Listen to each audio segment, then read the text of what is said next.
Hello.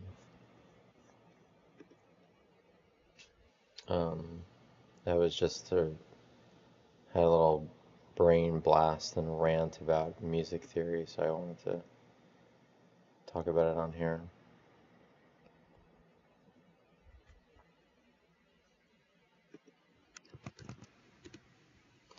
Um, but I think a lot of um, music teachers, a lot of music theory is really stupid. For example, like so much music theory. I hope you can hear that. That's just based off of the major scale, it seems. And I'm still I've been playing like music and piano and guitar for like a lot, like a few years, guitar for most of my life now, I guess.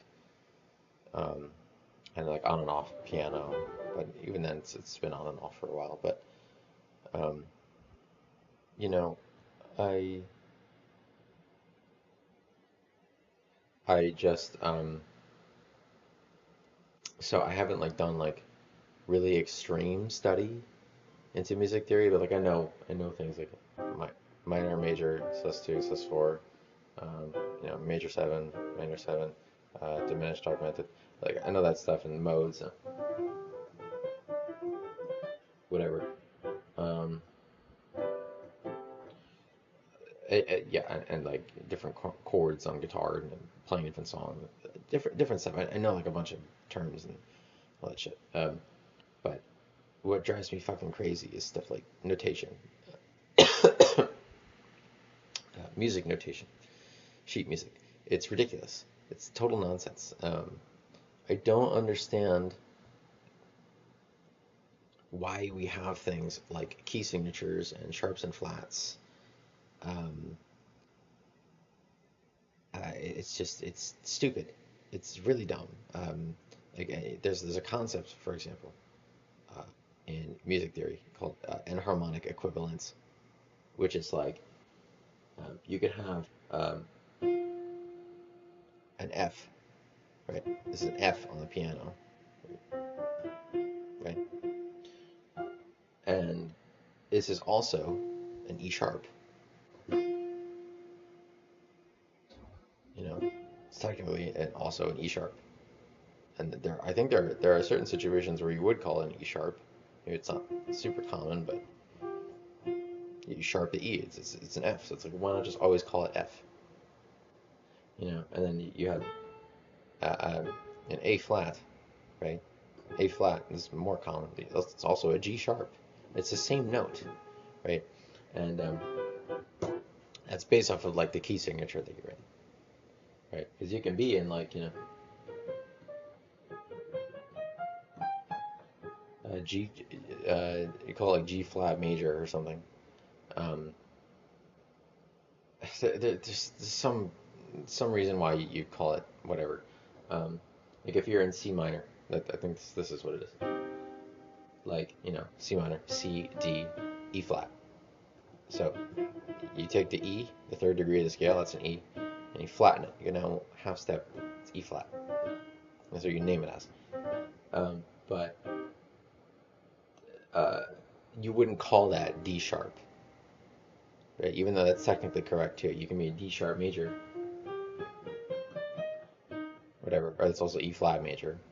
But you would not call that D sharp in C minor because you already used the D. I think that's the rule, right? It's like you C D E flat. You would not say C D D sharp, even though it's the same. So it's a technical naming thing, even though it's the same frequency underlying it. But I don't care what the reason is. Like the whole thing is like, oh, but that's it's just a technical. Well, the technical thing is dumb. I don't know if that really should be there. Um, why not just it's a distinct pitch that is defined. There's a specific frequency that we have defined in our Western music theory system, right? Which is E flat or D sharp. So why does it not have one name? One name. C typically is one name. right? It's also B sharp, right? Stupid. D, one name. It's also technically C double sharp or E double flat, and those are more uncommon things. But this, you would define. It doesn't have a distinct name. It's C sharp or a D sharp or E flat. This C sharp or D flat. Stupid. It's really stupid. Um, and then I know from because I used to do piano lessons and I've used to try to. It's like more when I was younger, but um, like preteen or so, or a little bit earlier. And also I've tried to like read sheet music for guitar as well and all that. Uh,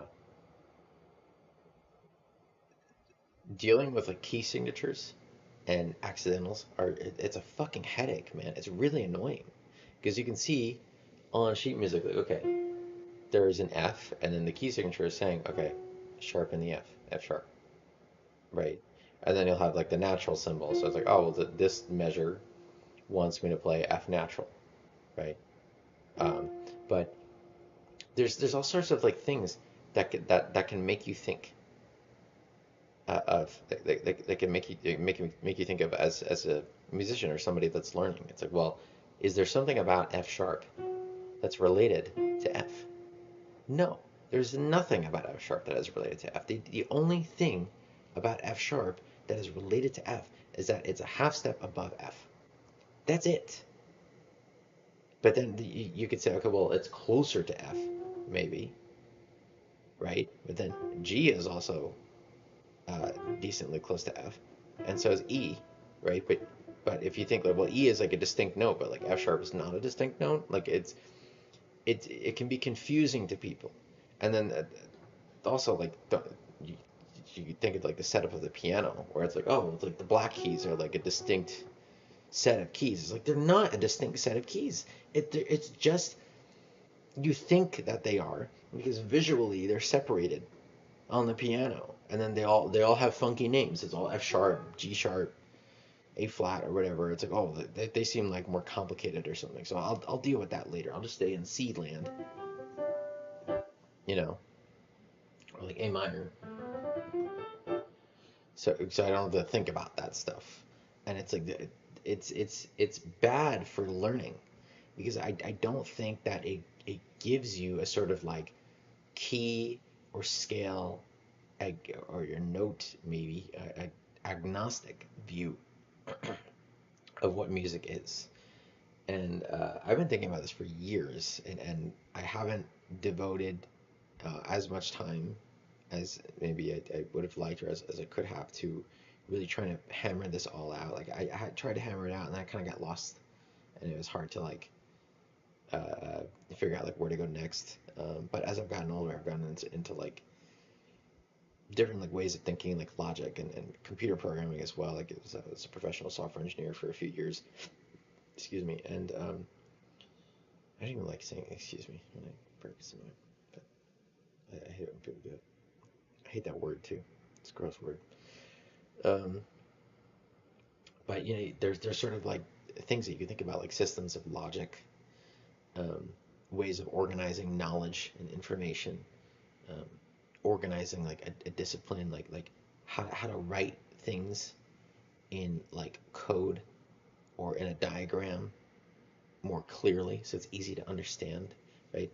Um, and I started to develop much more of a taste for that because the software engineering and the sort of like logic kind of stuff like you really have to understand what's going on. You have to have good mental abstractions, and you want to be a clear communicator with what you're doing because you're writing code for, and things are changing now because of AI.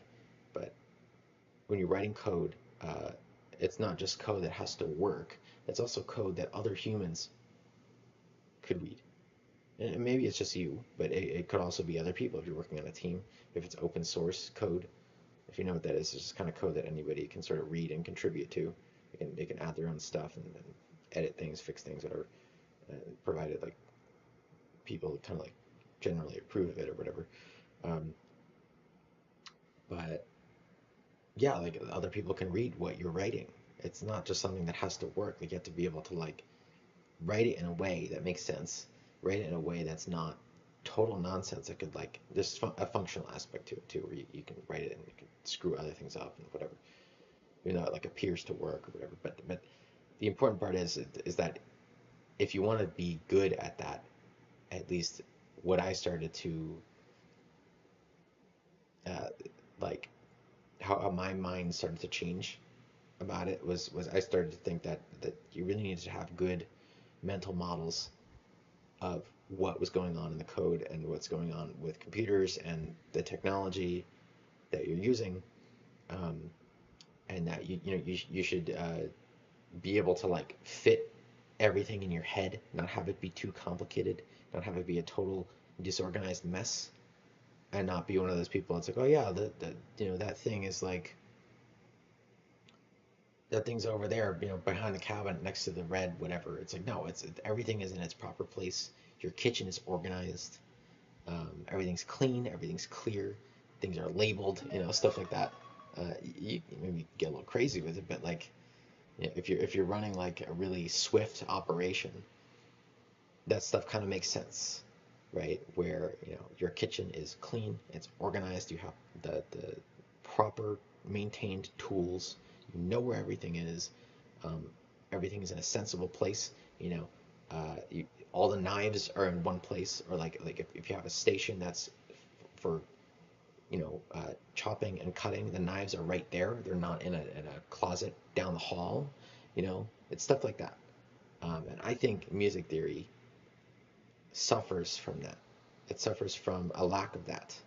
And maybe it's because a lot of modern musicians have their heads in the clouds. A lot of modern musicians don't do sheet music. They don't do that. They create everything in a DAW and like Logic or Ableton or whatever the fuck. And they're pointing and clicking and painting rectangles and shit.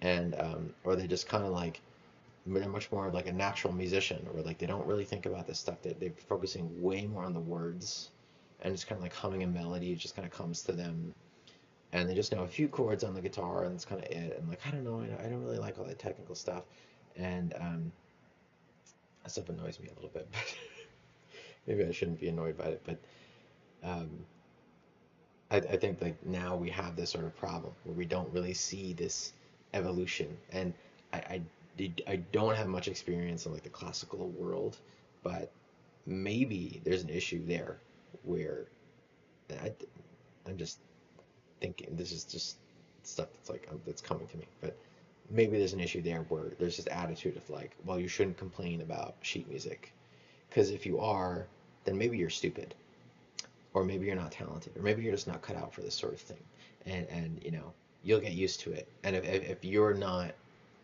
if you can't get used to it, this isn't for you. And and maybe like there's an elitism about it, like, well, I can read it, this kind of stuff, and I don't know, but I come from, or yeah, I really come from art and music land. That's mainly what I did growing up, but I went into the software world for a little while at least, and in that world, like I said, things are changing because of AI, but like people would come out with a new programming language like every year or two, and or you know even within programming languages in those communities, they would add updates to those languages, or they would make a new way of doing things. They make a new kind of like system that you could use to make an application, make a website, or whatever. I'd be like, look, it's easier to do this thing and that thing. Isn't that cool? We this annoying thing that everybody always has to deal with. We took that shit out. We updated it, and now like instead of like you have to like say a whole fucking paragraph of code or whatever in order to do this one thing that it's like everyone does all the time. Now it's just one word or it's one line, and it looks really clean and it's easy to understand and it's beautiful. And now it's a feature of our language. It's a feature of our system that you can use whenever you want. Isn't that cool? And yeah, I think it was. And maybe sometimes you make stupid features, but there was this general attitude of like always updating, always changing. Like let's fix this. This sucks. I don't like this. This is annoying. Let's make a new thing. And there's an XKCD comic where it's like It's like, there are 13, globally competing standards for some kind of thing, like a global standard, like a set of standards to say like these are best practices or whatever. And then somebody comes in and they're like, this sucks. I hate these standards. They're so annoying. Let's create a new unified standard that you know collapses everything into one, and everybody can just use this. And then the next panel is like, current situation. There are 14 competing global standards, and like, yeah, that happens. But um, I don't know, man. I like the idea of improving things. I don't like just being like, well, just accept it. It's just how it is. Because even music notation itself has gone through uh, evolution over the past, millennia or whatever the hell. And we have this old music notation of like, religious chant, Gregorian chant or whatever, and we don't write that way anymore. We have a newer way of writing it, and there's also like other symbols that are like falling out of fashion and stuff.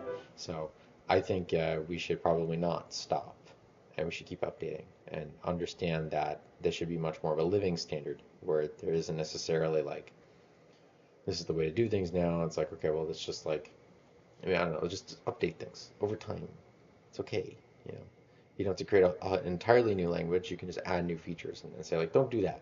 Don't do that anymore. This is better. So I'll explain. I think I made a video about this before. I'll explain a little bit more. Um, so maybe I shouldn't. Yeah, maybe I should keep that. Keep it a secret from you. Um, keep it hidden. Um, but I'll just say like some stuff like chord names, for example. I was talking about enharmonic equivalence before, about how like this is a G, but it's also an A double flat. It's also F double sharp. More in common, but like this, that's a G sharp, also an A flat. So it's like, what are we doing? Like, what is this note exactly? It's got a split personality, and like I said, it's like it kind of implies that this is related to A in some way. It's like a species of A, but it's not. It's its own distinct note. It is, because you can have a song entirely in the key of this, an A flat or G sharp, whatever you name it as. But what's the bass name? So, um, but yeah, it appears like, and we have like different major, minor, diminished, augmented, sus2, sus4, sus2, sus4. Uh, what makes this sus2? Like, why do we call it a sus2? It's a suspended chord, right? And you could argue, okay, well, suspended chords, there's like two of them, right? And there's also sus2, sus4. Um, I think it might not be how you do it. It might be this or something. But but that's basically like a sus2 and a sus4 combined, I think. I might be wrong. Um, why do we call it that? You could say, okay, well, they both sound suspended. They both have this like similar like kind of hollow quality. It's funny in my mind. It almost like feels like it's a. I was gonna say it's like resonating in fours, but it's just because I think it's sus4. Um, but also like, so I'm thinking of it like that. But it almost like appears like it's kind of it sounds like it's evenly stacked on each other. It's hard to explain. Um, but it doesn't feel particularly like resting or resolved, really. Same thing with this a little bit. Sounds a little bit more stable, I guess. But the classic thing is this, the plagal cadence or whatever. Remember this? That's plagal cadence. But this is like sounds like church, right? Um, okay, but like the name like 2 4, where does that come from? That comes from is because sus2, for example, it has the second scale degree of C in there, right? So it's C, D, and G, right? 1, 2, 3, 4, 5. 1, 2, 5. If you just count, if you're just in C, and you're just doing that, like 1, 2, 3, 4, 5, 6, 7, 8, or 1, right? So that's 1, 2, 5. And so you say a suspended second, right? And it's also a major second interval in there, right? Because that's 1, 2. So it's a whole step, or notes that are a whole step apart, played at the same time. This is minor second, but so maybe it comes from that. I'm not exactly sure the etymology. I'm just sort of like thinking like, why would you name it that? But this is, like I said, this is based off of the major scale. Because if you had like Phrygian, I think Phrygian is this. It has a flat 2, they say, right? But Phrygian it's a third mode of the Ionian scale. So modes are like, you basically take the major scale, or any scale really, and you just play the same notes, but you just start on different notes in the scale. So you can start on the scale to read number 2 and play the same notes and just keep going. That's Dorian mode, Phrygian, Lydian. And it sounds like you're just like playing a scale going up. It really is the same scale, but they kind of sound different. But you really see the difference when you do like C, right? That's major, and you do minor. You do Lydian. That's sharp 4, they call it. That's normal. And then mixed Lydian. So they're a little different, but whatever. I'm going off on a tangent now. But what if you were in Phrygian? If you're in C Phrygian, I think that's C Phrygian. Right? If you're in there, what is a suspended second, a sus2 chord, the same, right? Because a sus2, C major, and C major is that, right? But if you're in C Phrygian, is that still a sus2 chord? Or is that, a C sus flat 2 or something? Like what do you call that? And maybe it does have a name, and I just don't know. But the thing that I find annoying is that like, and maybe it's just like, if you think about it, sus2 is maybe it's only describing chords in like a diatonic kind of scale. I think this is diatonic, right? I think that's what you call it. 7-note scales, right? Where it's like major like that. Maybe it's only applicable to that, right? And chords in that sort of framework have a specific kind of name. Okay, maybe that makes a little bit more sense. And it's not the same if you call it, it only works for like Ionian or whatever. And this is a different name. And like I said, maybe there's a name, I just don't know what it is. But I think even so, like the name of it, what I'm trying to say is that I think a lot of stuff is based off of that too much. It's too much based off of that. And I've been trying to think of like an agnostic, like a scale agnostic way of describing chords and scales and intervals and note names and stuff. Yeah. So like, if you think of it like just in terms of numbers, right? So it's a chromatic scale, right? And really, if you think about it, that is the basis of Western music. It's that we have chosen these, and there's other music systems and other like tuning systems and stuff, and where there's way more than 12 notes. There's like 31 notes, and there's microtonal stuff, and other tuning systems around the world will have like, like they'll do like instead of like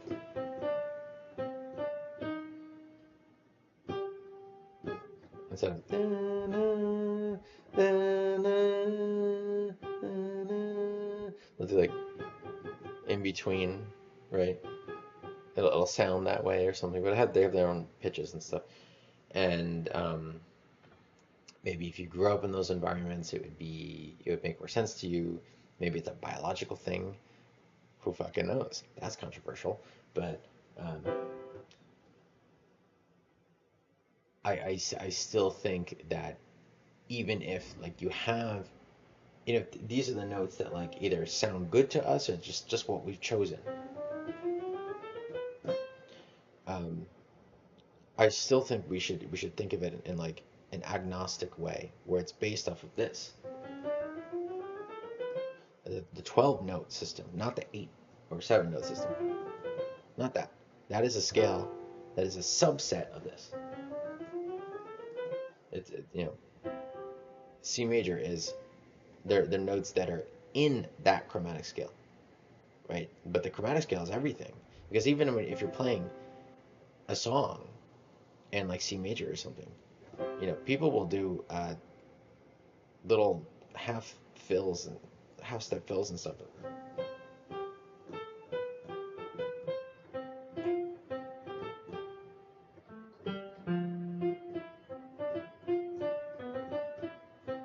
Um, there, I think like it has there's one in there where it's you know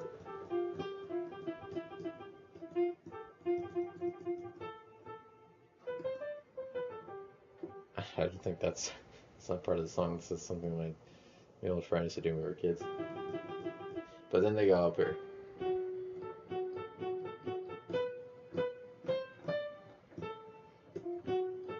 so they have the F sharp in there, and that might be like technically like a key change or something, but it's not within there. So all the notes that they're using in the song, "Somewhere Over the Rainbow," we don't get copyright striked or something. I think it's fair use. Fair use. Um,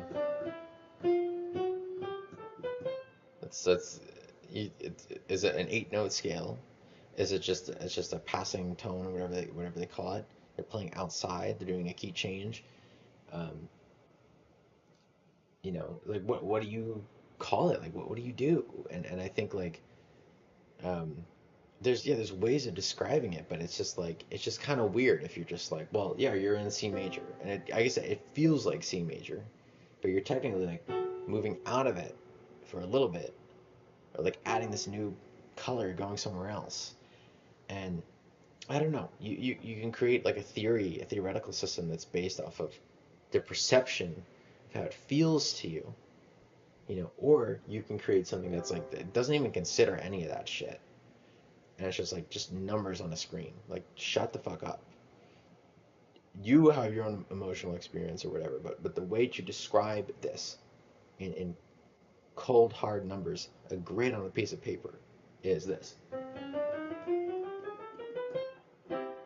If you just have that chromatic scale, right, then this isn't really that weird because it's in the chromatic scale. And really what you're doing is that you're just choosing to limit yourself to a subset of notes within the chromatic scale, which is basically all of what we do in the West, right? All of it. Does it? This is not a perfect theory yet. I'm still like trying to think of this stuff. Um, but it's more so like just me trying to think of like why do I find music notation so annoying? Why do I find it so difficult for me to learn? And I really like I transitioned away from music notation for a long time after like I tried piano when I was a kid, and I was just like playing guitar, and they had guitar tabs, guitar tablature, and you could just kind of look up the numbers of where to exactly put your fingers when you're playing the guitar, right? Like, I'll show you. Like you can just have this. You can count. You see, like from the edge of the guitar, you can count, right? So this is the first fret, second fret, third fret, fourth fret, fifth fret, right? And so it'll just tell you like where to put your fingers, like what number fret. So you don't even have to like read a note. Like I'll read like F. Where's F? It's right here. But you have to know where that is. And there's also multiple Fs on the guitar, so it's like which F do you hit? you know, and this F is the same as this F. Like it's the same note, but it's on a different place of the guitar. So it's just, and this is the same as um, this right here. I'm being weird right now because my fucking hand is dirty, um, but that's annoying, um, and especially for guitarists where there's like multiple notes, multiple places on the guitar that play like the same note in the same octave, right? And a lot of guitarists are like, I don't fucking care. I want to play some metal shit. I want to play something cool. I want to shred. Like fuck this shit. Okay, I don't want to read notes. I feel like I'm going to like piano practice, and I don't want to feel like I'm playing like the flute or the violin, and doing some classical hoity-toity shit. I want to feel like a metalhead. You know, show me the good stuff. Like how do I fucking play this riff or something? And so a lot of guitarists like don't fucking care, and people make fun of guitarists for that. But anyway, I that's why I would go in that. I went more in that direction when I was like a kid, when I was younger, and I just didn't really. I kind of avoided a lot of music theory and all of that stuff, and or at least like music notation. I really didn't. I hated music notation. I couldn't fucking stand it. It's difficult for me to read, and I just really didn't want to sit there and like whereas I could just either look up a guitar tab or listen to a song and figure it out on the guitar, um, which I did to a decent amount of success. Um, so yeah, and I was saying before, I think too, like I think a lot of musicians nowadays are not thinking about music notation because they're not using it. I like a famous thing, a famous example is like the Beatles, and the Beatles, either like maybe not all of them, maybe not like Ringo or something, but like Lennon and McCartney did not know music notation. Like they weren't writing their stuff in music notation. They weren't doing that. Um, I don't think so. Maybe they knew a little bit, and or they didn't really know much music theory, or both. I'm not exactly sure, but that's an example. Dave Grohl, drummer of Nirvana and singer and guitarist in the Foo Fighters, I was just watching an interview of him from like a few days ago or like a month ago or something, and he's like, "Oh yeah, I got this I got this great like drum book, and I was reading it, and I open it up and it's like all like music notation, and I don't know how to fucking read that." And, Dave Grohl has had a successful career. He was a drummer of Nirvana, and he has a successful band in his own right. Created some good songs. Is successful and has good money, and he doesn't know how to read music notation. Doesn't know how to fucking do that. So there's something going on, obviously, and I was like, well, fuck this. I don't need to learn this shit. Fuck that. I don't want to do that. Um, but as I got older, like, I started thinking, like, is there a better way to write uh, music down?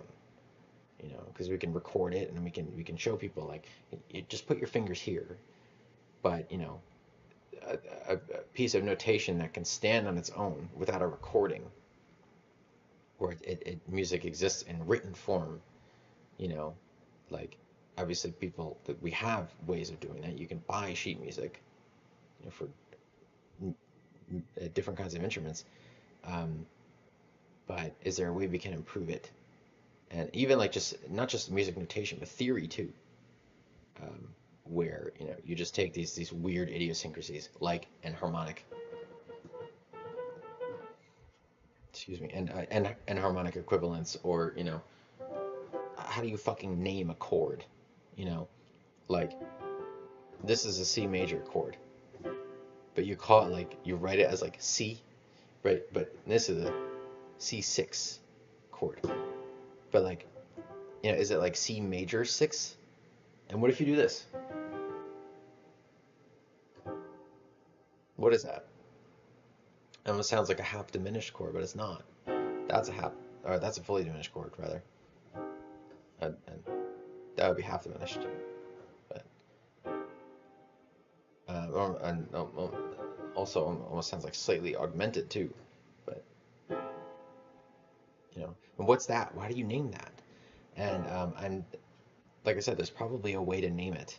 Like you can like plug it into like a MIDI thing and it'll think of a name for you. Like that shit will show up. But like the naming system is just odd, stuff like that. And I just keep thinking like, is there a better way to do it? Where like instead of like this being a C major chord, this it's 1 3 5, right? Of the C major scale. What if it's just chromatic scale? So if it's everything's based off of that, for example, it would be what's the number of the notes? So you have 1, 2, 3, 4, 5, 6, 7, 8. So 1 5 8 chord in a chromatic scale. If you think of that as like those are all the notes that we're using. And then this minor would be 1 4 8, right? What if you do major 7, right? That would be 1 5 8 12, right? Because you're counting. It's 1 2 3 4 5. There's a major third in there. 6 7 8 is your triad.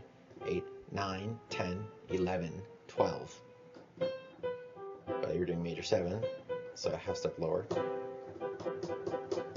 So you're doing that. So it's a 1 5 8 12 chord. And maybe there's like a sensible way of naming it where like you can just immediately figure out exactly what the chord is just from the name, and you don't have to shorten the name and do all these like weird little things where like, oh, like that's a C sus2. It's like, okay, well, what makes it suspended? Because it sounds suspended. What about this? Or I mean that's just this. But is that the same? And you call it a C add C5 add 9. It's just kind of like it's just something about the naming. It's just a little funny. It's a little weird. And I think it should maybe be more consistent, and it might be more verbose to do that, but it might be more clear to communicate what is going on. And so you have like C major, and maybe the technical proper name for this should be C major 6, right? Because you're adding the 6, right? But people call it a C6 for short, right? But the name should just be C major 6. And then you have this. I don't know. I still gotta think about it. It's hard, and maybe that's one of the reasons why the way music theory has developed has been so kind of spiky and disorganized, where it's not perfect. It's kind of weird. It's kind of like off the cuff and just, oh, that's a weird thing. What are we gonna call that? I don't know. Just call it the C6 7 mad 4. Whatever. And uh, maybe it's time for us to like take everything that we've done in the past like 100 years, because we've had a lot of music evolution in the past 100 years, especially with like jazz and stuff. Let's take that and like have more formal names for it, in a more organized way. I like that, like you factor in the root note of the chord. I think that makes sense. But maybe there's some sort of like organized way of doing like math notation that I could find that I could apply to music theory as well.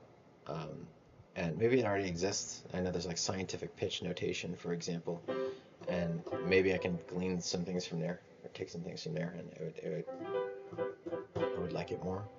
But one second, I'm just doing mental math in my head. But yeah, I don't know. So I'm sort of just complaining.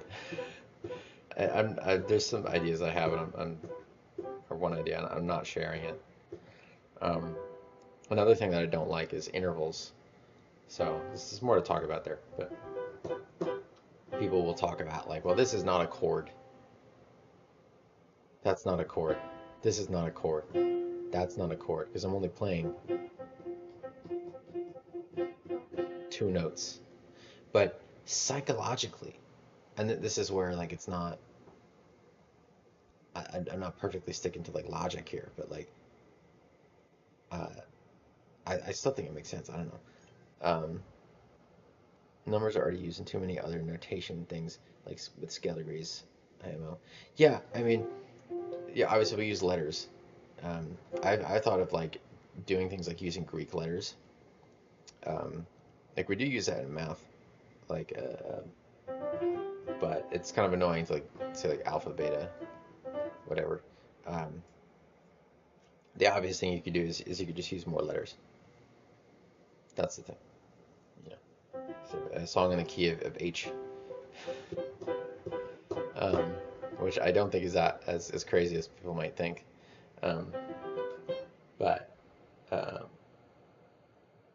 I want to talk about the interval thing. People say this is not a chord. I think that's really stupid because psychologically, to me, this has a very similar effect to this. Or sorry,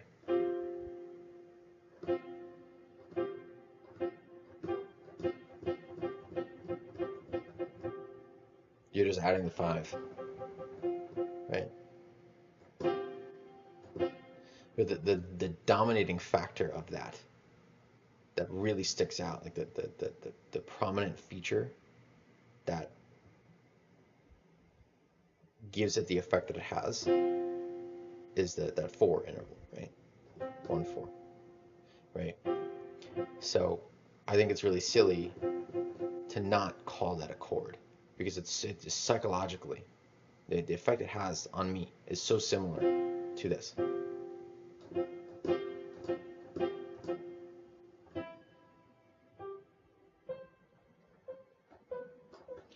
Um, but people will say, well, it's an interval, it's not a chord, and like I think that's kind of stupid. And I don't know. Like I said, it might just be I'm just ignorant. I just need to look it up and know what it is. I'm not claiming to be an expert here. Um, Everywhere outside of English-speaking countries, or at least many places, use fixed solfege instead of letters, so a song in the key of H makes sense. Yeah, and Germany they do that. Yeah.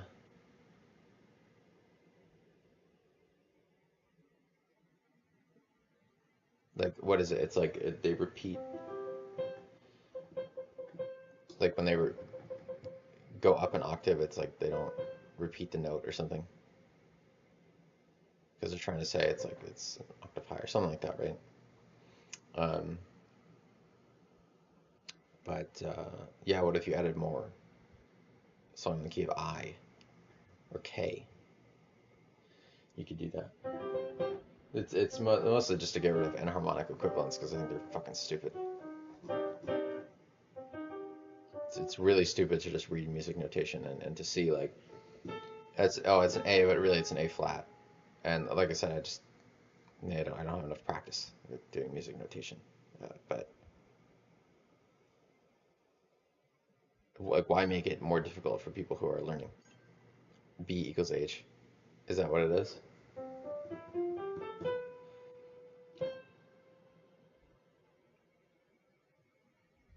Why? So fixed self. So it's do re mi fa sol la ti do. But how do they name the keys? Make C do chromatic solfege. So if you do, if C is do and it's always do, no matter what. What if you're in the key of C sharp major? There's another because there's do re. This is like do D or something like that. Do D re mi, something like that. It has its own phoneme or whatever, right? You use because it's a half step below the root, but did they still call this C?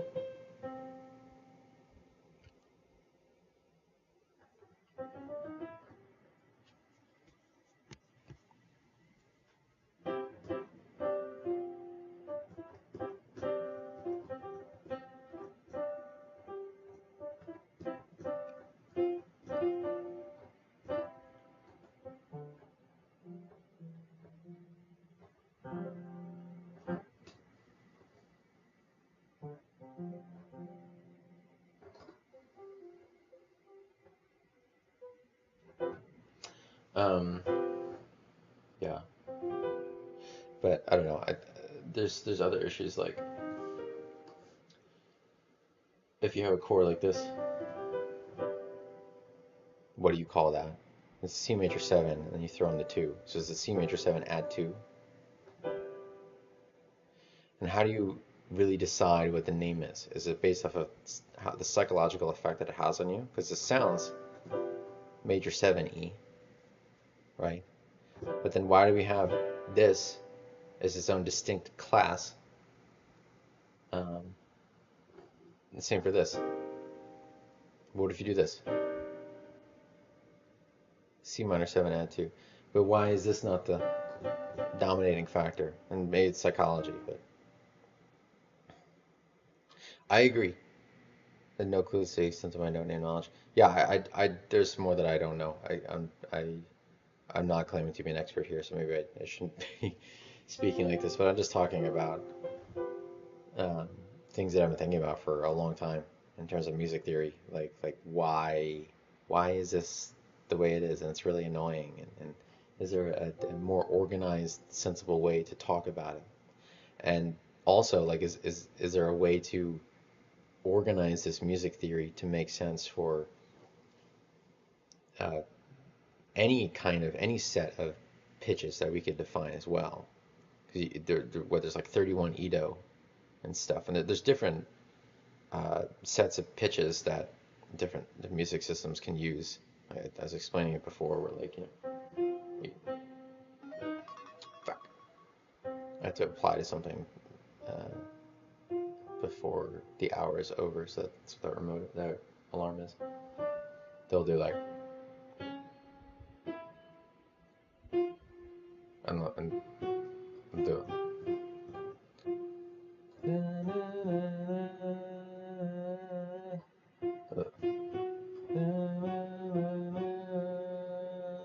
like in between a note, that kind of thing.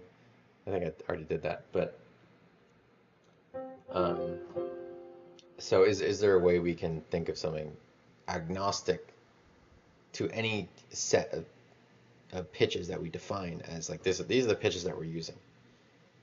Can we have it for anything?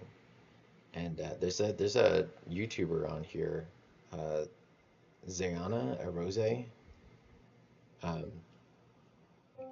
they're doing some crazy fucking stuff with like tons of microtonal crazy pitch systems and stuff, and it's fucking wild. Um,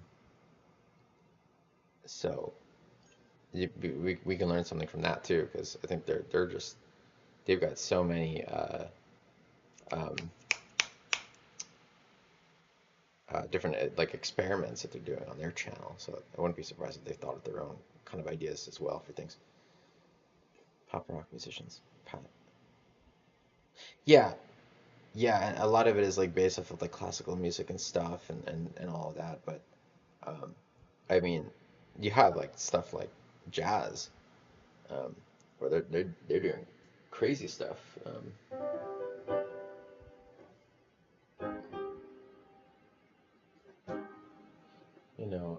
What is it? I'm not so good at piano, better at guitar. Do,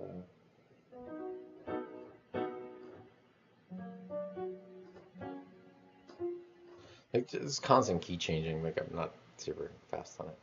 Um, Even with jazz, I don't really know too much jazz like music theory. I want to learn more. I'm trying to learn a little bit more. Um, but they'll do crazy stuff like crazy key changes and all that, and like time signatures. And there's ways to describe that we have with music theory. But like I had a college professor when I was in college who was like, we kind of like shifted away from like doing maybe like experimenting with like notes and melody and chords, and instead like newer like modern musicians have started experimenting more with timbre, right? Like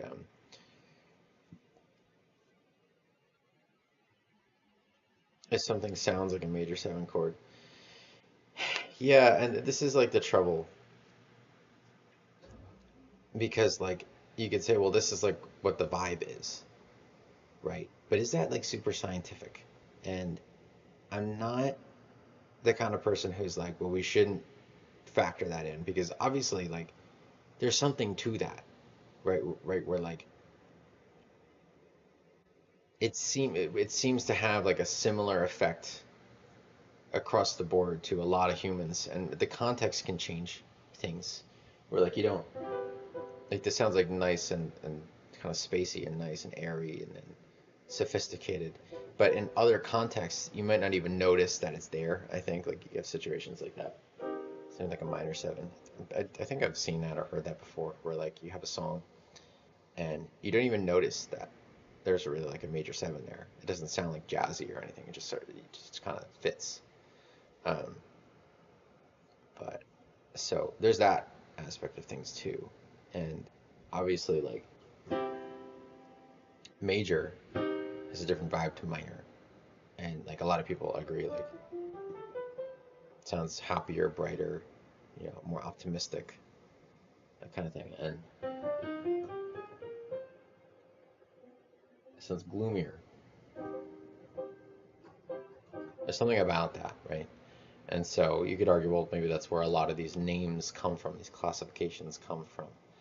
Um, but can we like codify that in a way where it's like a mixture of the psychological effects that it has in you, but in just naming ways that still make logical sense, so that you don't kind of scratch your head and go like what is that? Or like how do I do that again? For like naming a chord, for example, is there a way to do that? Modal theory. What is that?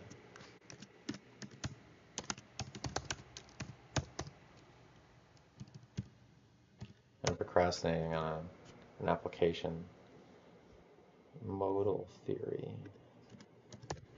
Oh, like just modes, like Ionian, Dorian.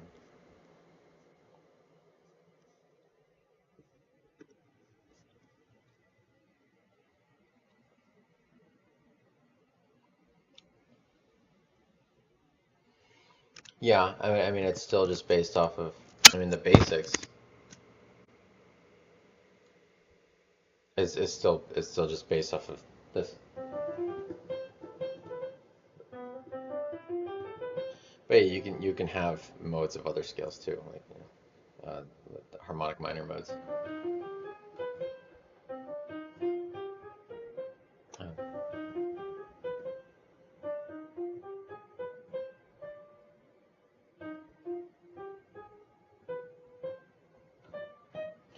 And those have names. It's like super Locrian, like Dorian flat two or whatever, Lydian sharp five, something like that, Lydian augmented. Um, but even those are like a little funny. Like I would like more solid names for that, not call it Dorian flat two. Like give it its own name. And I don't know Greek that well, so I have to research. But you could think of it as like a set of classifications that you just kind of pull from, and something that's more standardized, more agnostic, more clear, right? Um, More like a programming language or something. Once you leave 12 tet, the mode names. Yeah, so this is going beyond like what I fully know. I've touched upon like stuff like that before. Like looked up some stuff like microtonal stuff and used different like sets of pitches and all that. But I don't know too much about it. I know 12 tet. I know 31 Ito, that kind of stuff, and I've seen like the other different things. Um, Secular names. Jeff, the mode of Jeff. Maybe we can do that for modes of the chromatic scale. Do those have names? Any, um, you can say like that's the same note or something. And I think people call the chromatic scale like kind of gray or flat, right? There's no real character to it. But if you really listen closely and like live in that, just really, really live in that for a while, I wonder, it like would a character sort of emerge? And there's like people that talk about like what perfect pitch is like, um, And I have like this is something that's frustrated me for a long time. Like I have a bit of something regarding like being able to identify pitch in vibe classification, and how subtle can you get? Seriously, because you can play in something like 31 Edo or something, and it's alien to a lot of us. It's strange and weird, um, and it sounds almost like out of tune and off. I've listened to some music like that, but like if you really live in it for a while, like what different characteristics sort of emerge from different things. I'm sure maybe like different musicians that do stuff like that with like microtonal stuff or like different sets of pitches, maybe they would, be able to say like, yeah, like totally, like to me it sounds like this or whatever. Um, I gotta do that application. Um, but yeah, like if you really live in like chromatic land, sorry, this is kind of quiet. Really messing up. Like if you did it and played in that for a while and really listened to that for a while, like what a different feeling or characteristic emerge from playing C chromatic, a C chromatic scale versus a C sharp chromatic scale. And maybe that would be based off of like how different pitches would affect you. And there was this guy, he put out this like course a long time ago, which I think I pirated. Sorry, man. I'll see if I can pay for that at some point later on. But um, he claimed he had a program that claimed to say that he could teach you how to have perfect pitch. And one of the things that he was talking about in one point of the program was to just have a note be playing and literally take out like paper and crayons and just kind of like start drawing what you feel and like pick colors that you feel match to that note. And so maybe like people with perfect pitch notes are much more distinct in between, where like an F really it sounds very different than a C, and it's not this colorless agnostic thing where it's just a pitch, and it only matters in reference to other pitches and chords. Um, but for people that have like absolute pitch, perfect pitch, maybe that's really not the case. They don't really think that way. Um, and I'm gonna say this.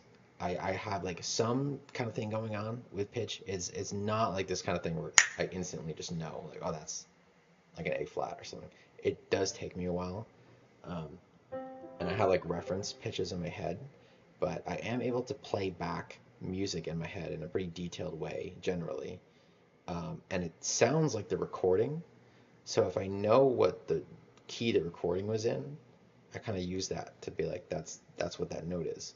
And C has a distinct sound to me. It sounds like piano exercises. And I started playing piano when I was like 6, but I didn't was have not been consistent with it at all. So that's why I still suck. Um, but I took piano lessons when I was 6, and we had a piano in the house. Um, so I had a piano teacher that was like every morning before you go to school, when you're waiting for the bus, go down to your piano and play a note and hum it to yourself and say the name out loud, like C, C, C. As little kids are probably like C, C. But I did that like exactly once, and I never did it again. And I did it for C. So it's funny, like C, I can identify pretty well. And there's another note, A4, because I had a guitar. Uh, I got a guitar when I was like 13, 14, and my mom got me an amp. There's a little Roland Microcube, and on the back of it, it didn't have like a digital tuner where like you plug it in and it tells you what note it is and if you're sharp or flat. It had a tone, so you press a button and it would play a tone through the amp, which is A4.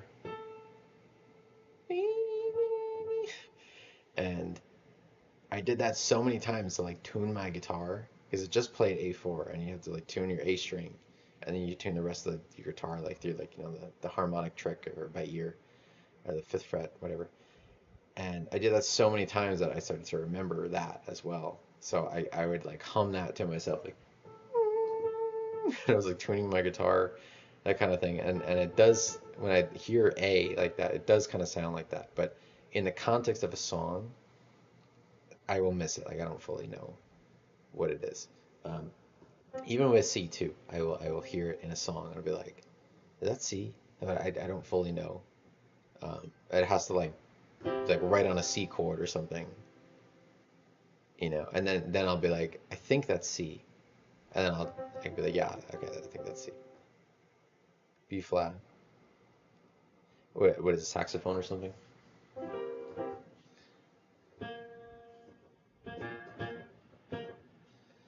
Um, that's cool. Yeah.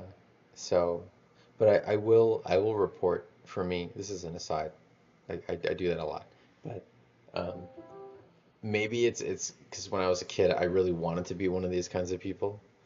Um, but you'll have like that people who are like they have synesthesia, and they will say like numbers, trombone. Interesting.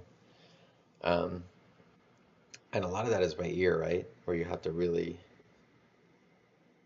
really get it right and understand like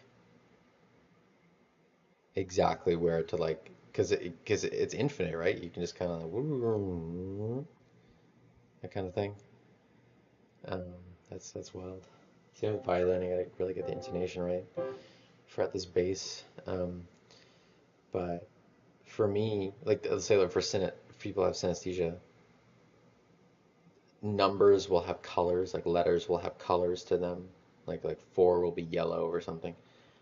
For me, numbers have personality, right? So I will look at like the number one has a personality, the number two has a personality, the number three has a personality. So does four, and so does seven, and so does eight, and so does nine. Nine is like female. It's weird, hard to describe, but it might just be imagination. I don't know if that helps me with like math at all. Um, but because I kind of like shifted away from math, became much more like artistic and that kind of stuff. But I feel like C sounds green, A sounds yellow, F is purple, B is like blue, but maybe that's just because it's the letter B. Um,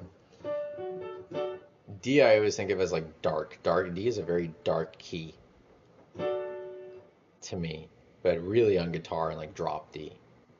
So maybe it's very like context dependent, and like you could easily say, well, that's just related to like metal music and like I'm like dun, dun, dun, chugging.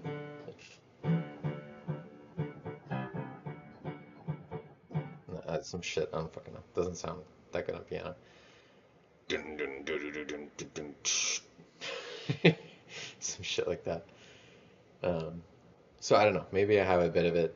Um, maybe not, but I just think it's kind of fun. Um, anyway, but I think I'm gonna go because I have to. There's a deadline for this application that I want to fill out. Um, I got like 30 minutes left. F is yellow. No, F is purple. That was a very purple chord.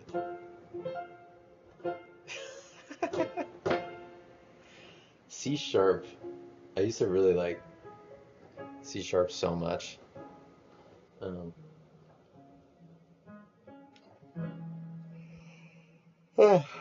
excuse me.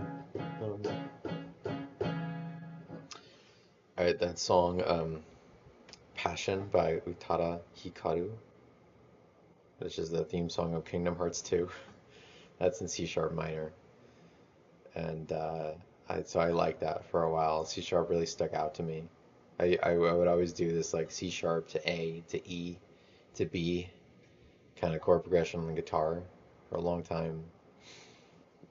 And I just sort of liked that zone, I guess. My alarm's going off like crazy. But I don't know. I don't know what you call C sharp. It's like green or like turquoise. It's just coming to me. I don't know. It's very moody. At least that song "Passion" by Hikaru Hikaru is a really moody song. It's cool. Life sounds it sounds important. Yeah, it could be. We'll see. See what happens. So I maybe I'll close, but like yeah, I guess all in all, I was just like ranting to myself about like music theory and how it's kind of silly. Would that be the same colors? I would not be surprised if it is not. It's not the same colors. I do hear a lot of like because I've researched a bit about synesthesia, and a bunch of people will say yellow ochre a lot. I don't know how to pronounce that. Um, like this number is yellow ochre or something. And I guess yellow ochre is like it's like an orangey yellow. It's like a kind of almost like a dirty yellow. Um, they'll say that, and like and maybe A is like that. I used to associate A with yellow, but really I think it's more related to the letter for me. It's yellow. But letters have personalities to me too. But maybe that's just the artist in me. I also like graphic design and stuff, so I can I really sort of like try to see like the personality of like logos and typography and all that. So, um, or I don't know. If I had to think of it, C is green. Maybe. I mean, like, I think if you're an artist, and music obviously has emotional effects on people, but maybe if you're an artist, it affects you more. If, maybe you got the gene, it's just sort of how you're wired, or you're just really exposed to it all the time. So you really start to develop these opinions, especially if you develop them really early on in life. When your brain hasn't like pruned itself with a lot of neurons yet. Um, because like obviously like C major sounds distinct from C major 7, but even that has a vibe, it has a mood, right? So, and a lot of people will describe that, but maybe that's different for everybody. It's slightly different. You can call to mind different visuals or something, you know. I know for me, like music creates a lot of visuals in my head. It's a lot of visuals. It's like different scenes and places and tons of things. That happens a lot.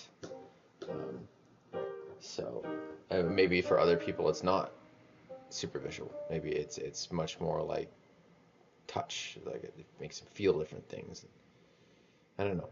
And then we're paying much more attention to the words. Who knows? But I think I'm gonna wrap it up. But yeah, I get annoyed about um, these weird aspects of music theory. Like I said, I'm not an expert. Um, I sort of fell off with music. I put it away for a while, and I've just been getting back into it.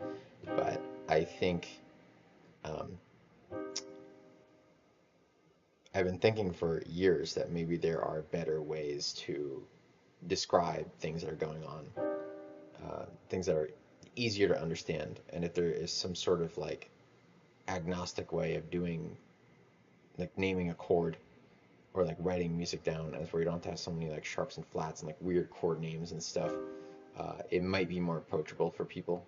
Because I'm sure like I'm not knocking her at all, but I would not be surprised if Billie Eilish does not know a lot of like chord names or whatever. But like obviously people do can not know those things and still have really successful careers and make music. So maybe there's a better way that we can describe these things that they make more sense and they're more approachable and not have to have people train on like calculating sharps and flats in their heads all the time. Maybe I just don't know the trick. I don't fucking know, but I feel like it shouldn't be too difficult.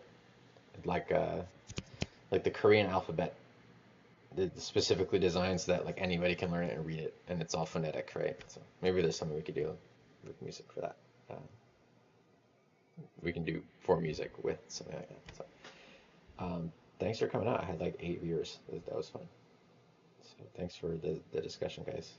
I just do this sometimes. I just talk about random bullshit. So if you want to pop in, feel free.